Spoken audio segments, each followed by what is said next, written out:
السلام علیکم۔ اردو کہانی میں خوش آمدید۔ غیرت مند انسان فطری طور پر انتہا پسند واقع ہوا ہے۔ یہ نفرت کرنے لگے تو نرم و نازک پھولوں کو بھی بے دردی سے مسل دے، اور پیار کرنے پر آئے تو اس شدت سے کہ کانٹوں کو دامن میں سجا لے۔ کبھی پیار کی شبنم کا ایک قطرہ بھی ہمیں سیراب کر دے، اور کبھی چاہتوں کے امٹتے دریا بھی ہماری تشنہ لبی کے آگے ہار مان جائیں۔ بدگمانی کی کیفیت طاری ہو تو اپنا بھی بیگانہ لگے، اور خوشگمانی ہو تو دشمن کو رفیق سمجھ کر گلے سے لگا لیں۔ ناصر میرا چچا زاد تھا، مجھے چاہتا تھا۔ اس کی چاہت بھی امٹتے دریا کی مانند تھی، مگر میں اس سے نفرت کرتی تھی۔ وہ میری منزل نہ تھا، مجھے دیہاتی ماحول بھی پسند نہ تھا۔ میری آنکھوں میں بسنے والا شہزادہ خوبصورت پڑھا لکھا اور سوٹ بوٹ میں ملبوس شخص تھا، جو شہر میں رہا اور پلا بڑا ہو۔ میرا گاؤں پنجاب کے شہر راول پنڈی کے جنوب مغربی علاقے کی طرف بڑے بڑے پہاڑوں کے درمیان واقع ہے۔ ایک وقت تھا کہ ہمارا گاؤں دور جدید کی سہولتوں سے محروم تھا۔ ایک کچی سڑک پنڈی سے ہمارے گاؤں تک جاتی تھی۔ اس روٹ پر صرف 2 بسیں چلا کرتی تھیں۔ گاؤں میں ایک مڈل اسکول تھا جہاں لڑکے اور لڑکیاں اکٹھے پڑھتے تھے۔ بجلی نہ تھی، اسپتال کی کمی بھی شدت سے محسوس ہوتی تھی۔ ہمارے گاؤں کے اکثر لوگ بر وقت طبی امداد نہ ملنے کی وجہ سے موت کے منہ میں چلے جاتے تھے۔ ناصر اور میں اکٹھے ہی گاؤں کے اسکول میں پڑھتے تھے۔ ناصر کے والد میرے ابا جان سے بڑے تھے۔ گاؤں میں ہماری جائیداد سب سے زیادہ تھی۔ میرے چچا اور والد دونوں بھائی مل کر زمینداری کرتے تھے۔ آپس میں اتفاق اور محبت مثالی تھی۔ ناصر اور میں ہم عمر تھے۔ قدرت نے مجھے بے حد حسن سے نوازا تھا، جبکہ ناصر شکل و صورت کے لحاظ سے بہت پیچھے تھا۔ لگتا تھا وہ ہمارے خاندان کا فرد ہی نہیں ہے۔ اس کا سیاہ رنگ اور پکا چہرہ مجھے بالکل نہیں بھاتا تھا۔ میں بچپن ہی سے اسے ناپسند کرتی تھی۔ بدصورت ہونے کے باوجود وہ کلاس کا ہونہار طالب علم تھا۔ اساتذہ اسے بہت چاہتے تھے، مگر میں ہر معاملے میں اسے نیچا ہی دکھانے کی کوشش کرتی تھی۔ مڈل کا امتحان ناصر نے فرسٹ ڈویژن میں پاس کیا، جبکہ میں بمشکل پاس ہوئی، اور اس کے بعد حالات نے اجازت نہ دی تو ناصر نے تعلیمی سلسلہ ختم کر کے زمینداری میں باپ اور چچا کا ہاتھ بٹانا شروع کر دیا، جبکہ میں گھر کی ہو کر رہ گئی۔ کچھ عرصے بعد جب مجھے علم ہوا کہ میری اور ناصر کی نسبت بچپن میں ہی طے کر دی گئی تھی تو میں تڑپ اٹھی۔ میں کسی صورت میں بھی ناصر کو ہم سفر نہیں بنانا چاہتی تھی، مگر اب انکار کرنا بھی میرے اختیار میں نہ تھا۔ پھر بھی میں نے اپنی ماں کو بتا دیا کہ میں ناصر کو ناپسند کرتی ہوں، اس لیے میں اس سے شادی نہیں کروں گی۔ ماں نے میری بات سنی تو پریشان کن لہجے میں بولی، سلمیٰ بیٹا، ناصر جیسا بھی ہے تمہیں اس سے ہی شادی کرنی ہوگی۔ تم دونوں کی نسبت بچپن میں ہی طے پا گئی تھی۔ ہمارے خاندان کی یہ ریت رہی ہے کہ جو رشتہ ایک بار طے ہو جائے وہ ٹوٹا نہیں کرتا، اس لیے تم سب کچھ بھول جاؤ اور ناصر کے سوا کسی کے بارے میں نہ سوچو۔ مجبوراً مجھے خاموش ہو جانا پڑا، لیکن میں نے یہ عہد کر رکھا تھا کہ کچھ بھی ہو جائے میں ناصر سے شادی نہیں کروں گی، خواہ اس کے لیے میری جان ہی نہ چلی جائے۔ ناصر ہمارے گھر آتا رہتا تھا، مگر میں اس سے بات کرنا بھی گوارا نہ کرتی تھی۔ مجھے اس کی شکل سے بھی نفرت تھی۔ ناصر بخوبی جانتا تھا کہ میں اسے ناپسند کرتی ہوں، مگر اس کے باوجود میں نے اس کی آنکھوں میں اپنے لیے محبت کے دیپ جلتے دیکھے تھے۔ گاؤں کے لوگ ناصر کے کردار کی بہت تعریفیں کرتے تھے۔ وہ گاؤں کے لوگوں کے دکھ درد میں شریک ہوتا اور غریبوں کی بے لوث مدد کرتا۔ کسی کی زبان سے اس کی تعریف سنتی تو میرے اندر ایک آگ سی لگ جاتی۔ میں جی بھر کر اس کی برائی کرتی اور دل کی بھڑاس نکال دیتی۔ میری دعاؤں کا اثر تھا تو قدرت کا کرشمہ ایسا ہوا کہ ایک روز میرے ابا جان اور تایا جان میں کسی بات پر اختلاف ہو گیا۔ بات لڑائی جھگڑے تک جا پہنچی۔ جو کبھی ایک جان تھے ایک دوسرے کے دشمن بن گئے۔ میں جانتی تھی کہ یہ زیادتی میرے ابا جان کی ہے، مگر وہ پھر بھی کسی صورت ہار ماننے کو تیار نہ تھے۔ میرے لیے تو یہ جھگڑا زندگی کی نوید بن چکا تھا۔ میں امی اور ابا کے ساتھ تھی۔ گاؤں کے لوگوں نے بجائے صلح کرانے کے اس ناراضگی کو اور ہوا دی اور لگائی بجائی کر کے اس مسئلے کو اور الجھا دیا۔ دونوں بھائی ایک دوسرے کے جانی دشمن بن گئے۔ تمام جائیداد کا بٹوارا ہو گیا۔ میری اور ناصر کی منگنی بھی توڑ دی گئی۔ میرے من میں گھنٹیاں سی بج اٹھی۔ میں نے سجدہ شکر ادا کیا کہ میری من کی مراد پوری ہو گئی تھی۔ ایک روز ناصر اچانک ہمارے گھر آ گیا اور میرے ابا سے کہنے لگا، چچا جان آپ چھوٹے ہیں، غلطی اور زیادتی بھی آپ کی ہے، اس لیے بڑے بھائی سے معافی مانگ لیں اور خاندان کی عزت کو زمانے والوں کے سامنے تماشا نہ بننے دیں۔ میں نے اور ابا جان نے ناصر کی اس جرات پر اس کی خوب خبر لی اور اسے کھری کھری سنا کر بھیج دیا۔ اور یہ بھی کہہ دیا کہ آج کے بعد وہ ہماری حویلی میں قدم نہ رکھے۔ یوں ہی 4 سال بیت گئے، ہم ایک ہو کر بھی ایک دوسرے کے لیے اجنبی بن گئے۔ ابا جان نے میری خواہش کی تکمیل کر دی۔ ہمارے دور کے رشتہ دار عرصے سے لاہور میں مقیم تھے۔ میری شادی ان لوگوں میں کر دی گئی۔ شہزاد بہت ہی خوبصورت اور اسمارٹ تھا، وہ میرا آئیڈیل تھا۔ لاہور میں کسی سرکاری ادارے میں ملازمت کرتا تھا۔ میں شادی کے بعد لاہور چلی گئی اور شہزاد کے ہمراہ ایک پرسکون زندگی گزارنے لگی۔ ناصر کو میں ایک خواب سمجھ کر بھول گئی۔ میں گاؤں میں کم ہی جاتی تھی۔ میں نے سنا تھا کہ ناصر نے عمر بھر شادی نہ کرنے کا عہد کر لیا ہے۔ مجھے بھلا اس سے کیا غرض تھی؟ میری طرف سے وہ جہنم میں چلا جائے، میں تو اس کا نام سننا بھی گوارا نہ کرتی تھی، اس لیے میں کم ہی جاتی تھی۔ اگر جاتی تو ایک دن یا رات ٹھہر کر لاہور آ جاتی تھی۔ شہری زندگی مجھے راس آ گئی تھی۔ سردیوں کے دن تھے، عید کی آمد تھی۔ ابا جان کا اصرار تھا کہ اس مرتبہ میں اور شہزاد عید ان کے ہمراہ گاؤں میں منائیں۔ میں جب راولپنڈی کے بس اسٹاپ پر پہنچی تو ہمارے گاؤں جانے والی آخری بس اسٹینڈ پر کھڑی تھی۔ شام ڈھلنے والی تھی، موسم بھی ابر آلود تھا، بارش کا قوی امکان تھا۔ بس خالی ہی تھی۔ میں اور شہزاد فرنٹ سیٹ پر بیٹھ گئے۔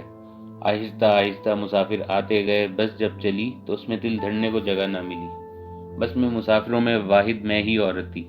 کئی لوگ بس کے اندر کھڑے تھے اور کئی چھت پر بیٹھے تھے۔ بس آہستہ آہستہ چلتی ہوئی شہری حدود سے باہر نکلی اور گاؤں جانے والی کچی سڑک پر آ گئی۔ اس سڑک پر روشنی کا کوئی انتظام نہ تھا، کیونکہ اس دور میں اس علاقے میں بجلی ہی نہ تھی۔ ابھی بس نے 10-12 میل کا سفر طے کیا ہوگا کہ بس ایک جھٹکے سے رک گئی اور ڈرائیور نے انجن بھی بند کر ڈالا۔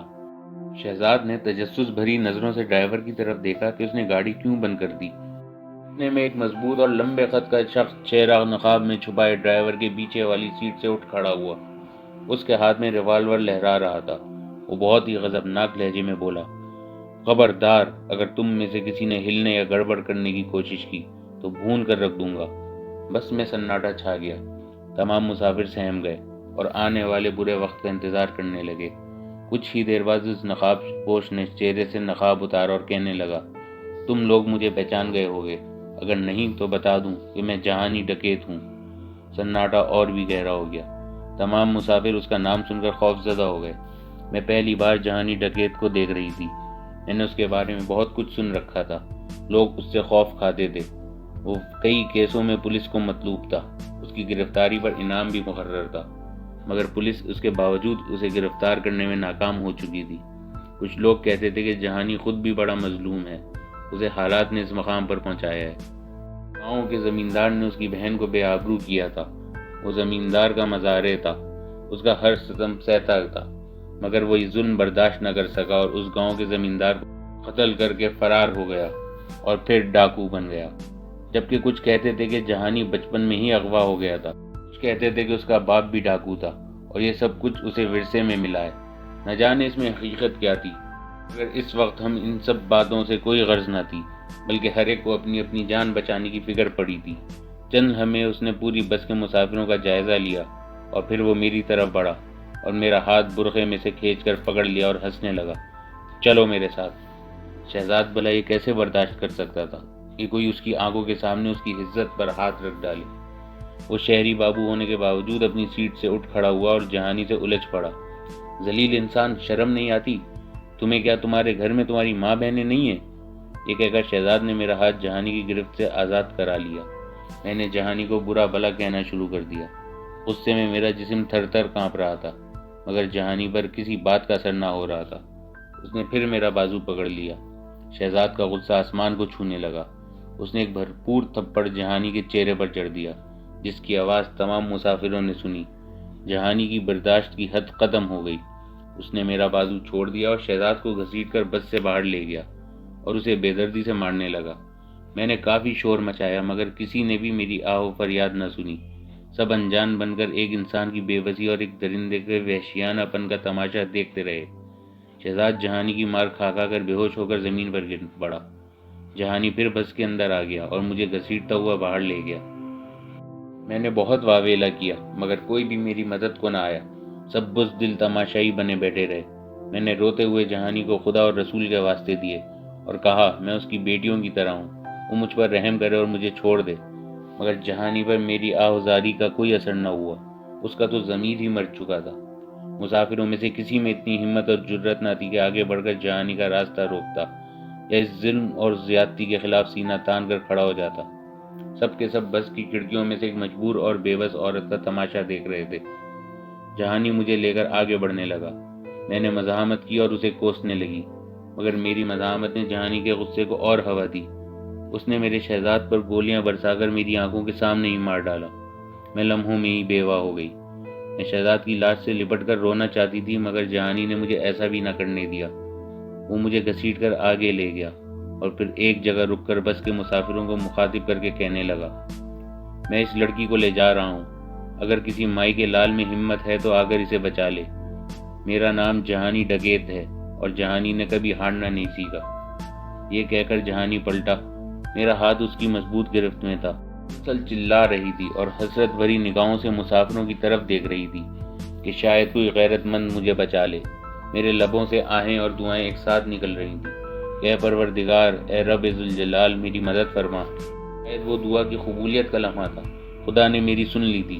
بس کی چھت سے ایک مسافر نیچے کودا اور ہم تک آ پہنچا۔ اس نے مجھے جہانی کی گرفت سے لمحوں میں آزاد کرایا اور پھر کسی بھوکے شیر کی مانند جہانی پر ٹوٹ پڑا۔ جہانی اس اچانک حملے سے گھبرا گیا۔ ریوالور اس کے ہاتھ سے چھوٹ کر دور جا گرا اور دونوں ایک دوسرے سے گتم گتا ہو گئے۔ جہانی نے اس مسافر کو زیر کرنے کی بہت کوشش کی مگر ناکام رہا۔ اس مسافر نے بھی بہت زور لگایا۔ جہانی اس کے سامنے چٹان ثابت ہوا۔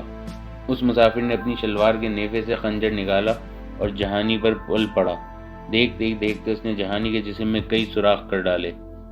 وہ بری طرح لہو لہان ہو گیا اور کچھ دیر تڑپ کر وہ زندگی کی قید سے آزاد ہو گیا۔ اب مسافر بس سے نیچے اتر آئے اور اس مسافر کی طرف بڑھے جو ایک طرف بیٹھا ہانپ رہا تھا۔ اس کے جسم پر کئی زخم آئے تھے۔ وہ کسی قدر اندھیرے میں تھا، میں اس کی صورت نہیں دیکھ پائی تھی۔ مشرق کی جانب سے چاند طلوع ہو رہا تھا، ہلکی ہلکی روشنی پھیلنے لگی۔ تو مسافر شہزاد کی لاش کی طرف بڑھے اور کچھ میری طرف آ گئے۔ میں اپنی کلائی پکڑے زمین پر بے سود پڑی تھی۔ میرے اعصاب شل ہو چکے تھے، مجھ میں اٹھنے کی تاب نہ تھی۔ ویسے بھی ایک کے گرد کافی مسافر جمع ہو گئے تھے۔ میں منتظر تھی کہ لوگ مجھے خوشخبری دیں کہ شہزاد زندہ ہے۔ میں لاشعوری طور پر اسے دیکھنے سے کترا رہی تھی۔ شاید میں خود اس کی موت کا یقین نہیں دلانا چاہتی تھی۔ میں اٹھی اور آہستہ آہستہ اس اجنبی مسافر کی طرف بڑھی جو میری خاطر زخمی ہو گیا تھا۔ میں نے اپنا دوپٹہ اتار کر ایک مسافر کو دیا اور کہا، یہ ان کے زخموں پر باندھ دو۔ اس مسافر نے دوپٹہ پھاڑ کر اس کے زخموں پر باندھنا شروع کیا تو میں بھی اس کے قریب ہو گئی۔ میں نے اس مسافر کو دیکھا تو میرا وجود زلزلوں کی زد میں آ گیا۔ وہ ناصر تھا، میرا کزن، میرا سابقہ منگیتر۔ میں فوراً ناصر کے قدموں میں جھک گئی۔ میں نے روتے ہوئے کہا، ناصر، میں سمجھی تھی کہ تم مجھ سے نفرت کرتے ہوگے اور تم میری شکل دیکھنا بھی گوارا نہ کرو گے، مگر آج جو تم نے کیا وہ میں زندگی بھر نہ بھولوں گی۔